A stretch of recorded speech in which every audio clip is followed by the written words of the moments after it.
Put your hands together on this.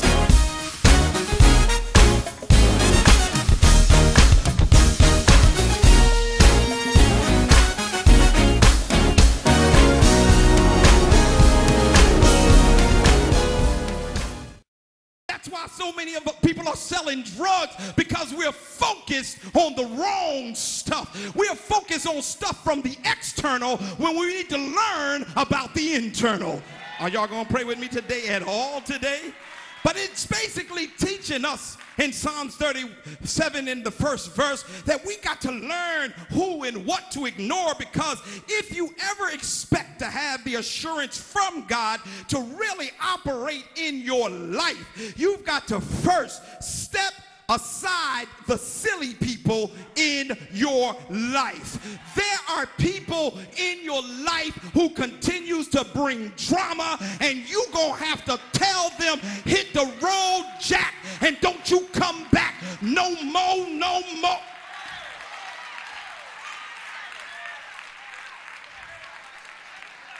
Somebody got to get sick and tired of silly people. Every time you take 2 steps forward, here they come with drama.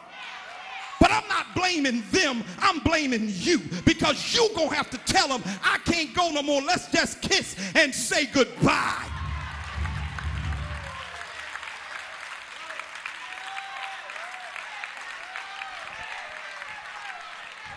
Let me help somebody. Psalms 1 says, let's do what Psalms 1 says. Blessed is the man who stands not in the counsel of the ungodly. In the ancient Masoretic Hebrew text, that word blessed means congratulations. So in actuality, when the psalmist says in Psalms 1, blessed is the man who does not walk in the counsel of the ungodly, he's simply saying congratulations to the person who can ignore the advice from people who don't know God. And I want to say to somebody real quickly, we got to learn how to stop taking advice from people who don't know God. They may have been successful in their business. They may have been successful in their education. But if they don't know God, you shouldn't be listening to what they got to say. There is no way that we can remain in an intimate relationship with God if we're listening to lottie-dottie and everybody. Can I tell you the real reason why? When you listen to those who are not listening to God, regardless of how nice, supportive, or collegiate they appear to be, they are commissioned by their boss, the devil, to erupt problems in your life, to cause you to be stressed out. Have anybody in here ever had a good day? And in the middle of your good day, you just happy. You just showing all 32 or 22 or 10 or 2. You showing all your dentures and you just as happy. And then that person walk in your presence and mess up your total day. I want to tell you the reason why they messed up your total day is because they are commissioned by the devil to cause uproar in your life. But you got to say to them, I got to leave you now. I can't stay around you no longer. One of the major problems we have in church is that we don't know how to say goodbye to people. Oh, no, Pastor, we should never say goodbye. Oh, no, you got to learn when to say goodbye. Because if helping you is hurting me, I can't help you no more, because I got to make it to heaven for myself. Y'all ain't catching it at all. Some of us act like we blame God for most of our hurt. God showed you who the person was. They done smacked you. They done kicked you. They done did everything around you. And you still talking about, Lord, you got me in this. No. I come to be the messenger of God. He didn't get you in that. He sent you every sign to let you know that was the devil and you.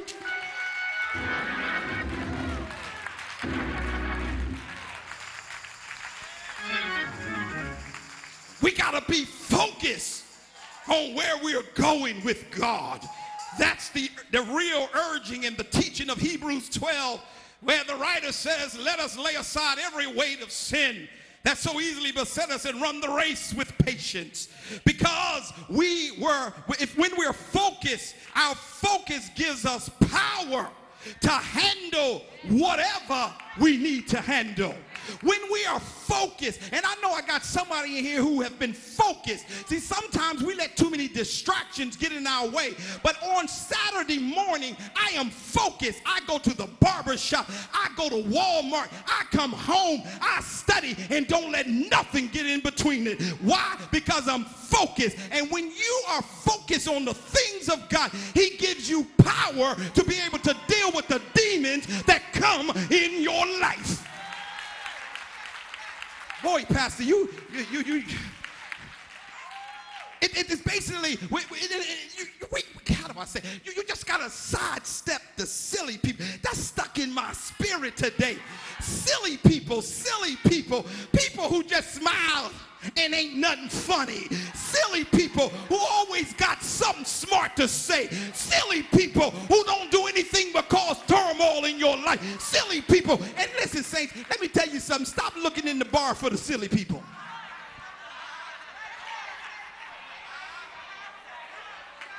Some of y'all looking in the wrong place.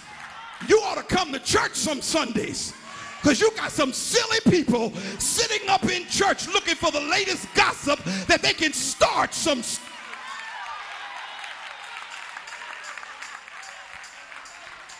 But let me get back to the sermon before the chairman fire me from my job. It's important that you understand that we have assurance from God. The assurance of God is real, and you cannot look at it as something light. When you're in God's hands, you have the assurance of all of his promises. It doesn't matter what happens in your life, he'll see you through it. That's why the songwriter said, blessed assurance, Jesus is mine. Oh, what a foretaste of glory divine. Heir of salvation, purchase of God, born of his spirit, washed in his blood. This is my story. And if I was really going to preach, I would stay right there. Because when I talk to anybody, I tell them about the assurance of God, because that is my story. You can look at my car if you want to. You can look at my bank account if you want to. You can look at what's going on around me if you want to. But let me give you a story. Jesus saved me. Jesus delivered me. Jesus set me free. And that's what Lindsay was just singing about. I am redeemed. I've been bought with a price since King Jesus came in my life. Sit down. I ain't there yet. I know we got visitors, but I feel like just give me 10 more minutes and I'm going to be out of here, because I got to preach one more time after this. Here's my second point. I got the director of curriculum there. Am I doing all right? Okay, she put a finger. Okay. Secondly, when we're in God's hand, not only do we have assurance from God, but we also have access to God. There's a fundamental difference between availability and access. Whenever you come into the presence of another, there's a perceived availability to each other, but there's no guaranteed access to one another. I said to the saints, I have a picture in my phone when I was in the presence of President Obama. I have a picture in my phone of a lot of famous people that I've been in the presence of. But I want to tell you the truth, I don't have access to them. Sasha and Malia can get up this morning and they can say, Daddy, walk right up in the presidential bedroom, even if Mommy and Daddy is having fun.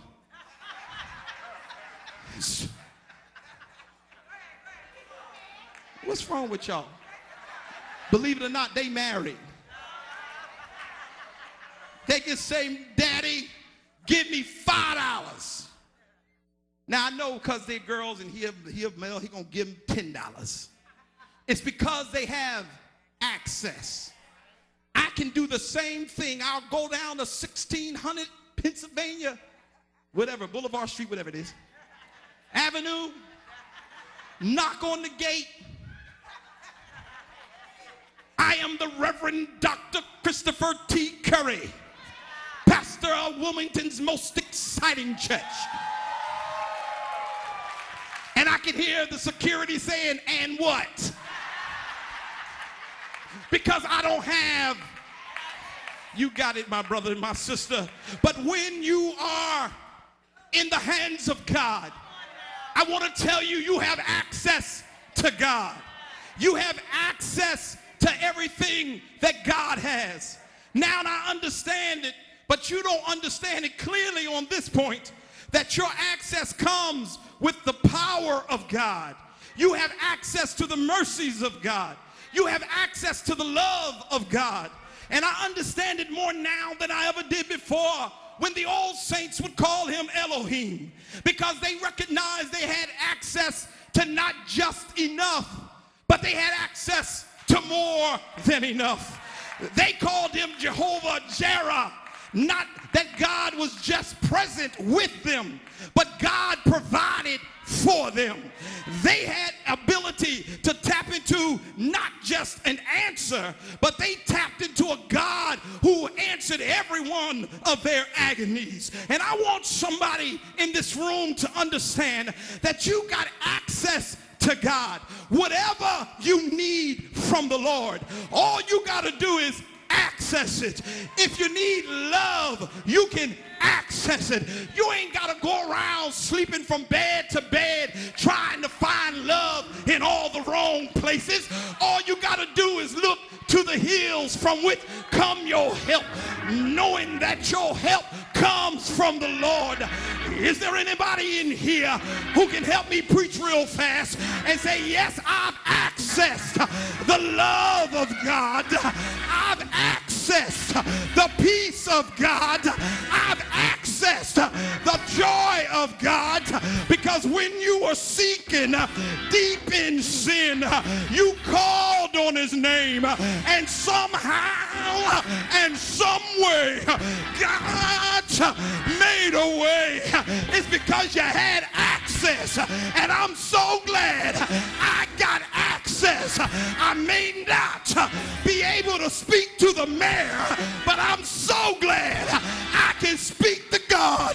Do I have a witness up in this place? And I'm going to my seat because I only got one more little point. Because BB is saying, go, he just preached too long. I ain't coming back no more.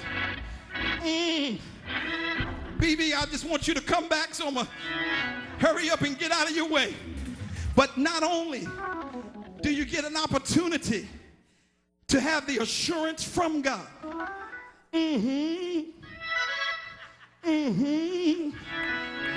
not only do you get access to everything you need, I'm talking about the people who are in the hand of God. And I want to make sure you know who I'm talking about. I'm talking about those who accepted Jesus as their personal Savior. You got access. But there is one more thing that I want to lay on the membrane of your memory. I want to tell you, God, one more thing. You got an agent from God. And I'm so glad as I look at the message and I begin to think about the fact that I'm in the hand of Almighty God, and God promised he'll never let me go. But there was an incident that happened in the world that we had separated from the God who held us, and I couldn't figure it out. But I heard that there was a conversation in glory, and it was God talking to himself. He said, let me go out and find me somebody. But wait a minute, I need somebody to help me, because before I tell you that, I need to backtrack and remind you of something. An agent, you need to know what an agent is. An agent, it's their job to represent the company with its clients so that the clients can use whatever that their company is presenting. Brother pastor, that's too many words. Can you break it down better? An agent, its sole responsibility is to make sure that the clients get to the promise. And I'm so glad that when the conversation happened in glory, he looked everywhere trying to find himself an agent. He said, Moses, come here. I need you to be my agent. But after close